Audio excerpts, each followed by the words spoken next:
நான் மாப்ள நேற்று எதாவது இன்டர்வியூ போனேன்னு கேள்விப்பட்டேன். ஆ எங்கள் கம்பெனிலே ஆள் எடுக்கிறாங்கண்ணே, நீ தான் வரல. சரி நான் போனேன், என்ன ஆச்சு? அதுவா? நான் ஃப்ளாஷ்பேக்கா?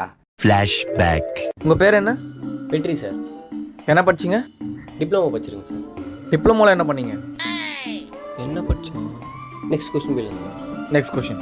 Okay, good good. Family background பற்றி சொல்லுங்கள். அம்மா ஹவுஸ் ஒய்ஃப் சார். ம், அப்பா வேலைக்கு போகிறாரு. இப்போ நான் வேலைக்கு வந்துடுறேன் சார். வேலைக்கு வந்துடுறீங்க. இதுக்கு முன்னாடி எங்கே வேலை பார்த்தீங்க? கம்பெனியில் சார். கம்பெனி. ஆமாம். ஏன் அங்கே இருந்து நின்ட்டீங்க? நான் நிற்கல சார், அவங்க நிறுத்திட்டாங்க. ஏன்? அடிக்கடி லீவ் போகிறேன்ட்டு நிறுத்துறாங்க சார். ஸோ அப்போது உங்களுக்கு வேலை கொடுத்தா எங்கள் கம்பெனி முன்னாடி அடையும். கண்டிப்பாக சார். 2 டேஸில் கால் பண்ணுறோம், நீங்கள் இப்போ போகலாம். சரிங்க சார். 2 நாளில் கூப்பிட்றேன்னு சொல்லிக்கிறாங்க மாப்பிள்ள. ஆமாம், உங்கள் கம்பெனியில் ஆளு வேணும்னு சொல்லுவீங்க. இப்படி வரவா? இல்லை மாப்ள, இப்போ எடுக்கிறதில்ல. அட பாவி.